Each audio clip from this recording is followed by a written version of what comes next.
گلینڈا جلدی سے پیچھے پلٹتی ہے تو اس کی ہوش اڑ گئے۔ ایرا جو کچھ دیر پہلے ایک خوبصورت لڑکی لگ رہی تھی اب ایک چڑیل بن کر اس کے سامنے آئی۔ آنکھیں بالکل کالی، بغیر کسی سفید رنگ، اور بال پیروں سے بھی نیچے جا کر پورے جسم کو ڈھانپ رہے تھے، اور چہرہ برف سا سفید، لمبے دانت، ناخن اور چہرے پر جیسے آدھی شاخیں۔ موسم بدل گیا اور بارش ہونے لگی۔ کڑکتی بجلی نے گلینڈا کے خوف میں مزید اضافہ کر دیا۔ اس سے پہلے وہ کچھ کرتی، ایرا نے اپنے ہاتھ سے ایک وار کیا جس کی وجہ سے وہ زمین پر دھڑام سے گری، تو ایرا اسے ٹانگ سے کھینچتے ہوئے کمرے میں لے گئی اور دروازہ بند کر دیا۔ مورگن جنگل سے گھر واپس آتا ہے تو اسے ایرا دکھائی نہیں دیتی، کیونکہ جس وقت وہ گھر آتا ہے تو اس وقت ایرا یا تو دہلیز پر بیٹھی ہوتی ہے یا کوئی کتاب پڑھ رہی ہوتی ہے، لیکن آج وہ وہاں نہیں تھی۔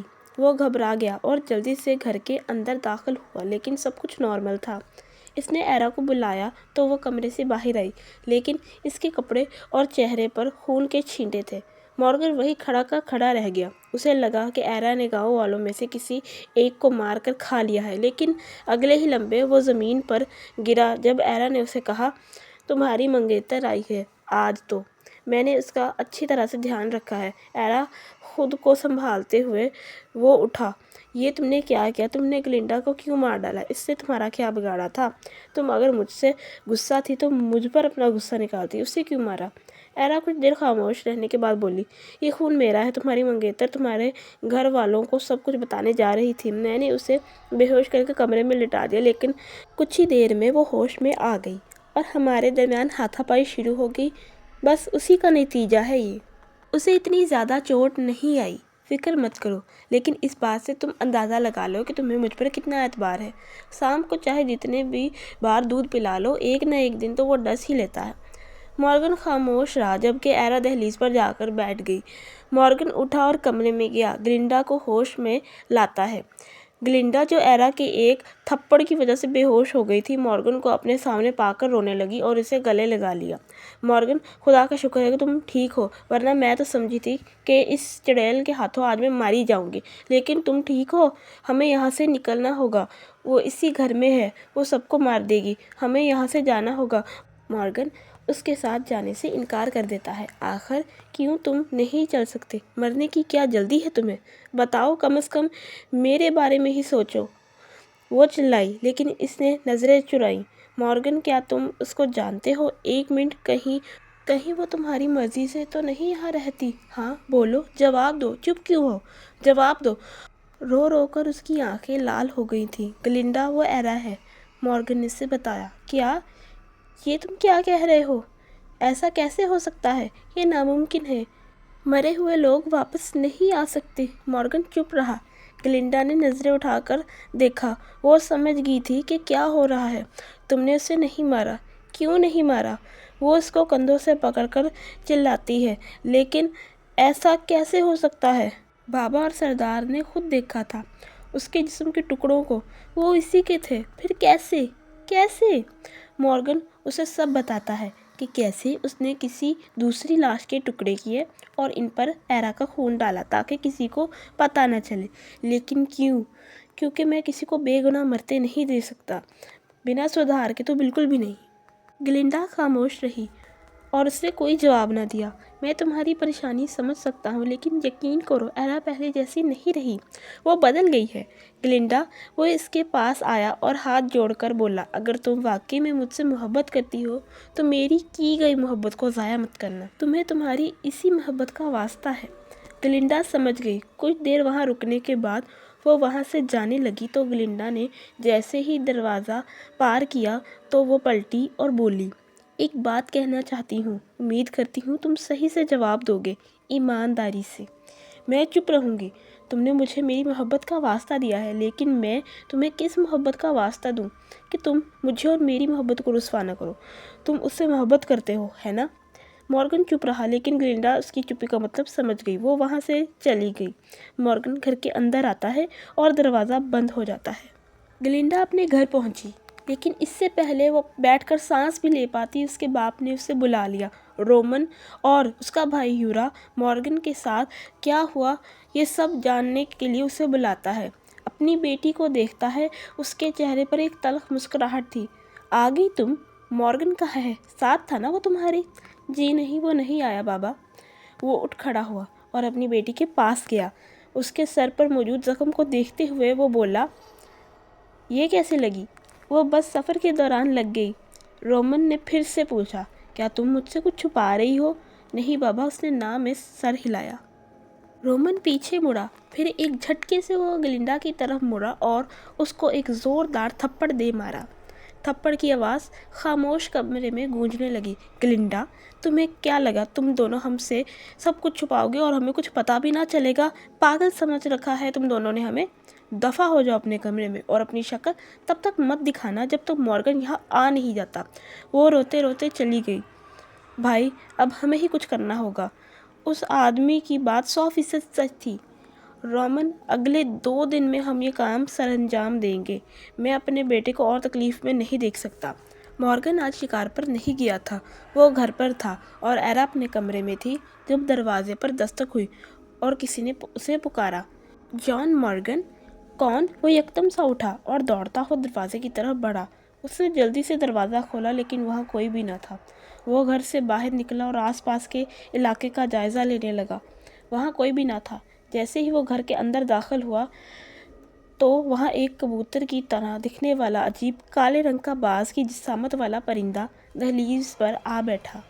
وہ کالی پہاڑی کے لوگوں کا خاص پالا ہوا پرندہ تھا جو صرف ہنگامی صورتحال میں اہم پیغامات کو اپنے مالک تک پہنچانا اور اس کا سب سے بڑا اہم کام تھا نظر رکھنا۔ وہ کسی کا پیغام لے کر آیا تھا، آج اس کی قبر پر جانا مت بھولنا، تمہارے علاوہ وہ کوئی بھی اس کی قبر پر نہیں جاتا ہے۔ آج 6 مہینے کی آخری تاریخ ہے۔ وہ اس کی ماں کا پیغام تھا جو اسے اس کی بہن کی قبر پر جانے کے بارے میں یاد دلا رہی تھی۔ جان مورگن نے آنکھیں بند کر لی۔ آج ہی وہ سیاہ دن تھا جب اس کی بہن کو اس کے بابا اور اس کے چچا نے مار ڈالا تھا جلا کر، کیونکہ وہ ان میں سے نہیں تھی۔ اس کے پاس کوئی طاقت نہیں تھی، وہ صرف عام انسان تھی۔ کچھ ہی دیر میں ایرا وہاں آ گئی۔ پھر سے ایک نیا خط۔ مورگن، تم ان سب سے ایک بار مل کیوں نہیں لیتے؟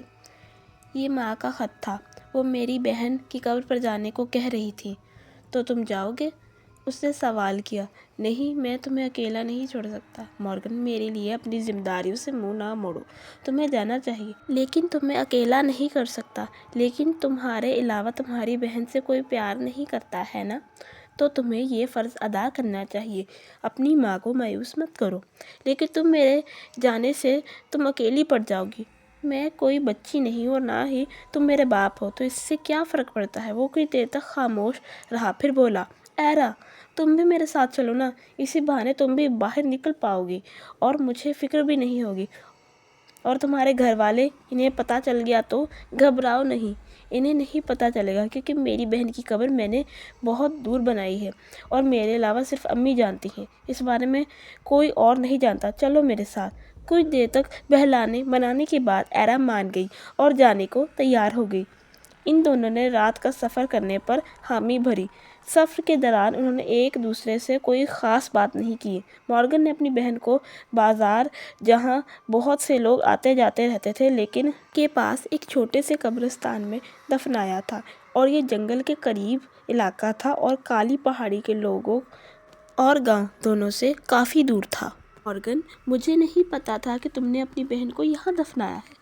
ایرا، یہ جگہ ان لوگوں سے جو میری بہن سے کافی دور تھے اور اس کی موت کا سبب بنے، ان سے کافی دور ہے، اور کیونکہ یہ اس کی آخری آرام گاہ ہے تو میں اس پر ان کا گندا سیاہ کردار نما سایہ کیسے پڑنے دے سکتا ہوں؟ اس لیے بغیر کسی کو بتائے میں نے اسے یہاں دفنا دیا۔ کچھ دیر کے لیے ان کے درمیان مکمل خاموشی چھا گئی۔ دعا کرتی ہوں کہ خدا تمہیں اور تمہاری ماں کو صبر عطا فرمائے۔ مگر وہ خاموش ہو گیا۔ مورگن ہلکا سا مسکرایا اور سر نیچے جھکا لیا۔ وہ اپنی بہن کی قبر کے پاس جا کر بیٹھ گیا اور ایرا بھی اس کے پاس بیٹھ گئی۔ ایرا، تم نے اپنے بابا کو کیوں نہیں دفنایا؟ کچھ دیر کے لیے سہی ایرا کی آنکھوں میں شدید غصہ اور بدلے کی چاہت آنے لگی، لیکن اس نے خود پر قابو پایا اور مورگن سے کہا، جیسے تمہیں اپنی بہن کی موت کا یقین نہ تھا ویسے مجھے بھی یقین نہ آیا۔ بس فرق اتنا ہے کہ تم نے کچھ دیر کے بعد حقیقت کو قبول کر لیا، اپنی بہن کو مٹی کے حوالے کر دیا، لیکن میں نہ کر پائی۔ اور میں نے اپنے باپ کو مٹی کے حوالے نہ کیا۔ وہ چپ ہو گیا۔ مورگن، اب ہمیں گھر چلنا چاہیے، صبح ہونے میں کچھ ہی لمحات باقی ہیں۔ وہ رات ان پر قیامت کی سی تھی، جو آئی تو لیکن گزر نہ سکی۔ رات گھپ اور اندھیرے نے راستہ اور خوفناک بنا دیا تو خاموشی اور بھی زیادہ ظالم لگی۔ ایرا، اس دن تم نے مجھ سے پوچھا تھا کہ میں تمہارے لیے کیا ہوں۔ آج میں اس سوال کا جواب دینا چاہتا ہوں۔ تم میری محبت ہو۔ میں تم سے بہت پیار کرتا ہوں، اس لیے تمہیں کھونے سے ڈرتا ہوں۔ ایرا نے پلٹ کر اسے دیکھا اور غصے سے بولی، مورگن، میں یہ سوچوں کہ آج میں نے جو سنا وہ میرا خواب تھا، حقیقت نہیں۔ دوبارہ یہ خیال اپنے دل و دماغ میں نہ لانا۔ یہ کہہ کر وہ آگے بڑھ گئی۔ بغیر پلٹے وہ آگے بڑھتی رہی اور اس کی نظروں سے اوجھل ہونے لگی۔ وہ اسے جاتا دیکھتا رہا، پھر اس کے پیچھے دبے پاؤں چلنے لگا۔ وہ لوگ گھر پہنچ گئے، لیکن آج خلاف توقع ہر طرف خاموشی تھی۔ یہ خاموشی ایرا کو کھائے جا رہی تھی۔ اچانک اس نے جنگل میں ہونے والی ہلچل نے اسے اپنی طرف متوجہ کیا۔ کیا ہوا؟ ایرا کو پریشان دیکھ کر اس نے سوال کیا۔ کچھ نہیں، ایرا نے نظریں جھکاتے ہوئے کہا۔ چلو چلو ٹھیک ہے۔ وہ دونوں گھر آ گئے، لیکن گھر کا دروازہ کھلا تھا۔ دروازہ کھلا دیکھ کر وہ اندر آئے تو گلینڈا اندر تھی۔ اچھا ہوا جو تم دونوں یہاں آ گئے، وہ روتے ہوئے بولی۔ کیا ہوا؟ گھر والے سب ٹھیک تو ہیں نا؟ وہ اسے سنبھالتے ہوئے بولا۔ تمہاری ماں؟ کیا ہوا میری ماں کو؟ وہ اپنی آخری سانسیں گن رہی ہے، آخری بار تمہیں دیکھنا چاہتی ہے، لیکن یہ ہوا کیسے؟ بتاؤ۔ پتہ نہیں، لیکن شاید انہوں نے کوئی زہریلا پھول کھا لیا ہے۔ جلدی چلو، وقت نہیں ہے ہمارے پاس۔ نہیں نہیں، ایسا کچھ نہیں ہوگا، میں اپنی ماں کو کچھ بھی نہیں ہونے دوں گا۔ ان تینوں نے جلد سے جلد وہاں پہنچنے کا فیصلہ کیا۔ کیا میرا وہاں جانا صحیح ہوگا؟ گھبراؤ نہیں، کوئی تمہیں کچھ نہیں کرے گا، میں ہوں نا تمہارے ساتھ، ایرا کو تسلی دیتے ہوئے وہ بولا۔ وہ لوگ رات کو کالی پہاڑی کے گاؤں تک پہنچ گئے۔ ہر طرف سناٹا تھا۔ وہ جلد سے جلد اپنے گھر پہنچا اور اپنی ماں کو تلاش کرنے لگا، لیکن جو اس نے دیکھا، اسے دیکھنے کے بعد اس کے پیروں تلے زمین نکل گئی۔ اس کی ماں بالکل صحیح سلامت وہاں موجود تھی۔ بیٹا، تم واپس آ گئے؟ مورگن کی آنکھوں میں آنسو آ گئے اور اس نے پلٹ کر گلینڈا کی طرف دیکھا۔ مجھے معاف کر دو مورگن، میں مجبور تھی، یہ ایک چال ہے۔ مارو اسے، مار ڈالو، وہ ڈائن زندہ ہے۔ باہر لوگوں کی آوازیں سن کر اسے اندازہ ہو گیا کہ وہ لوگ ایرا کو پیچھے ہی چھوڑ آئے۔ ایرا، وہ چلایا۔ وہ باہر جانے لگا تو گلینڈا نے اسے روکا، لیکن اس نے اس کی ایک بھی نہ سنی۔ وہ چپ چاپ باہر آیا تو ایرا وہاں موجود نہ تھی۔ وہ سمجھ گیا کہ ایرا کو وہ لوگ کہاں لے کر گئے ہیں۔ ماں، آپ نے ایسا کیوں کیا؟ کیوں کیا ایسا؟ آپ نے دھوکہ دیا مجھے، آپ نے مجھے یہاں کیوں بلایا؟ میں نے تمہیں یہاں بلایا؟ ہاں ماں، آپ نے ہی تو خط بھیجا تھا مجھے۔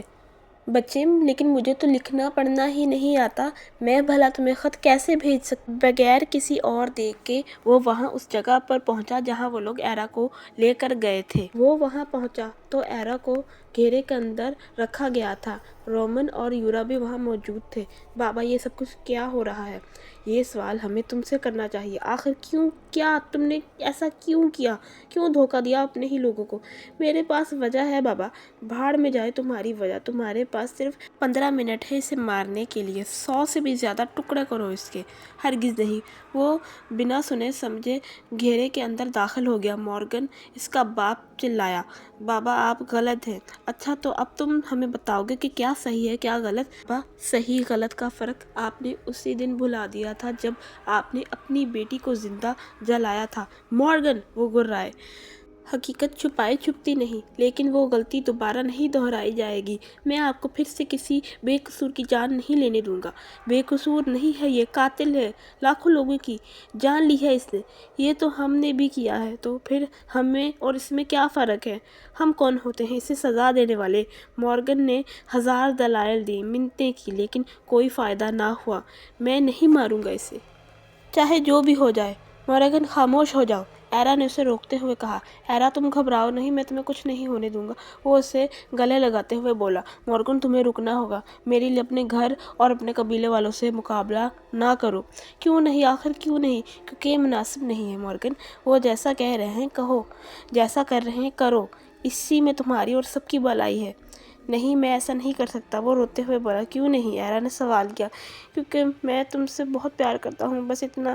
شاید تم نے کبھی نہیں سوچا، میں نے تمہیں پہلی بار بازار میں دیکھا تھا جب تم اپنے بابا کے ساتھ خریداری میں مصروف تھی۔ غلطی سے تم نے ایک کنگن نیچے گرایا اور آگے بڑھ گئی۔ وہ کنگن میرے پاس ہے، آج تک میں نے سنبھال کر رکھا ہے۔ وہ کنگن تمہیں لوٹا کر تم سے اظہار محبت کرنا چاہتا تھا، لیکن جنگل میں جب میں نے تمہیں اس حال میں دیکھا تو میرے پیروں تلے زمین کھسک گئی۔ تمہیں چڑیل کے روپ میں دیکھا تو مجھے لگا جیسے شاید محبت میرے نصیب میں ہی نہیں۔ لیکن میں نے ہار نہیں مانی اور فیصلہ کیا کہ اندھیروں کے جن راستوں میں تم بھٹک گئی ہو، میں تمہیں وہاں سے لاؤں گا۔ میں بنوں گا تمہارے لیے روشنی، اور میں نے یہ کر کے دکھایا۔ تم سے بہتر کون جانے میں کیا کچھ نہیں کیا تمہارے لیے۔ مورگن کی آنکھوں میں آنسو تھے۔ میں جانتی ہوں، لیکن تم حقیقت کو جھٹلا نہیں سکتے۔ میں انسان نہیں رہی۔ تم نے میرے لیے جو کیا اس کا میں تہہ دل سے شکریہ ادا کرتی ہوں، لیکن ایک احسان کر دو، مجھے ختم کر دو۔ وہ اسے سمجھاتے ہوئے بولے، نہیں نہیں۔ مورگن رونے لگا۔ ابھی ان کے درمیان بات چیت چل رہی تھی کہ رومن پھنکارتے ہوئے بولا، ماننا پڑے گا تم ماں بیٹی کی جوڑی کو۔ پہلے ہیلا نے میرے بھائی جوہن نکلسن کو اپنے محبت کے جال میں پھانس کر اس سے شادی کر لی، اور اب تم میرے ہونے والے داماد کو مجھ سے اور میری بیٹی سے چھیننا چاہتی ہو۔ ایرا نے پلٹ کر دیکھا، جیسے اس نے کچھ ایسا سن لیا جو اسے نہیں سننا چاہیے تھا۔ نکلسن، جوہن نکلسن، یہ تو میرے باپ کا نام ہے۔ رومن چلاتے ہوئے بولا، ہاں ہاں، تیرے باپ کا نام ہے، جو میرا بڑا بھائی تھا۔